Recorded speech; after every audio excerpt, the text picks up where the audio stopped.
Hello guys! Hello! Welcome dito sa aking channel, Kapalaran 888, para to sa lahat ng mga Virgo. Na-blackout ako doon sa Virgo ha. Okay Virgo, tingnan natin yung message sa'yo ng New Moon in Pisces. Okay, since masyado ka ding emosyonal, tingnan natin kung maapektuhan ba yung emosyon mo, ano bang magsisimula sa'yo ngayong New Moon in Pisces. Okay, Mirror.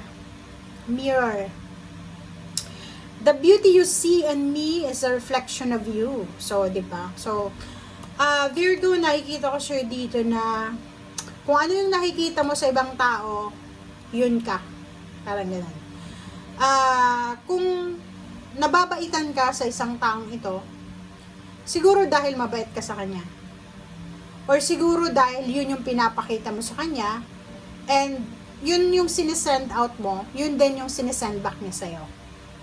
Kung naiinis ka sa taong ito, siguro may nakikita ka sa kanya na ayaw mo, or may nakikita ka sa kanya na pwedeng wala sa'yo. Parang ganun. Ganun lang yun eh. So, kung anong nakikita mo sa sarili mo, nakikita mo yan sa ibang tao. Okay? Kaya wala tayong, parang wala dito sa mundo na sasabihin, ako, perfect ako, ganyan. Walang ganun. Okay. Here we go.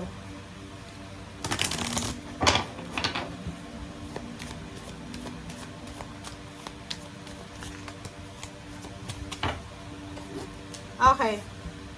May cycles and rhythms. Wow. Okay, Virgo. Comment down below again. May mga Virgo ba sa inyo na may mga hormonal imbalances? Mayroong mga expectations pero hindi nangyari yung expectations mo, like 2024 ng December, nag New Year's resolution ka na ganito ganyan. And then February na, magma-March na, pero wala pa rin. So, pwedeng disappointed ka, punong-puno ka ng disappointments, worries. But dito sinasabi na, honor the cycle of your body, energy levels, emotions. Sa lahat sa buhay mo, kung pabago-bago yung emotion mo, dala ng menstruation, yung lalaki naman is merong mga hormonal imbalances, yun, tanggapin mo yun kasi part yun ng buhay mo, ng katawan mo. Okay? Yung energy level naman natin, minsan malakas tayo, minsan excited, minsan malungkot, minsan sobrang bigat ng pakiramdam. Natural yon, acceptance. Emotion, ganun din, minsan masaya, minsan malungkot, minsan parang moody. Okay, nasa energy na yan eh. Pag gusto nyo magkulong lang sa kwarto, nasa comfort zone nyo lang, yun talaga yung gagawin nyo. Okay?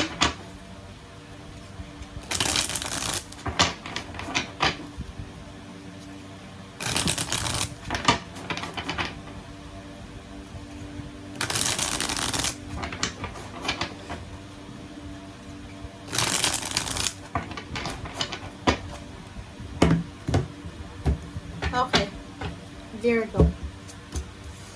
First, second, third, fourth, fifth. Okay. Virgo, tingnan mo yung message mo. Simula tayo dito, 8 of Cups. Nakikita ko siya dito, Virgo, na may mga Virgo sa inyong gusto ng, like, unemployed ka or siguro, naghihintay ka ng kontrata, contract signing, plane ticket, pupunta ka ng ibang bansa, or pwedeng nasa Pilipinas ka lang gusto mong magtrabaho na, or lumipat ng bahay. 8 of Cups, nakikita ko sir dito na, bored ka na. Okay? Nakakaramdam ako sa'yo ng medyo boring na yung pakiramdam mo. Kasi, siguro for several months or years, nasanay ka na punong-puno ka ng freedom. Parang gano'n.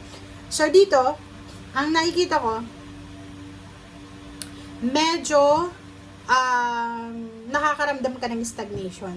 Parang, ang dami mong plano sa buhay, ang dami mong gustong simulan, gawin, pero parang feeling mo, ang hirap, 'di ba? Stagnant eh. Gusto mong bumili ng cellphone, wala kang pera, wala kang trabaho. May trabaho ka man, kulang yung sweldo, maraming bills, maraming obligasyon. Okay. Wow.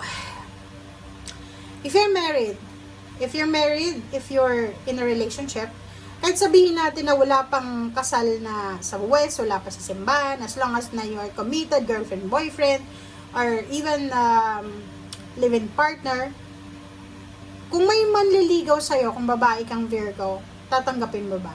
Kung lalaki ka, may nagugustuhan ka, sobrang ganda, sobrang puti, sobrang kinis, sobrang yaman, magugustuhan mo ba? Tanong mo yan sa sarili mo sa ngayon, kasi pag alam mo sa sarili mo na committed ka na, kahit sino mang taong ito na mag-offer sa'yo ng love life, huwag mong tatanggapin. Okay? Iwaksi mo siya.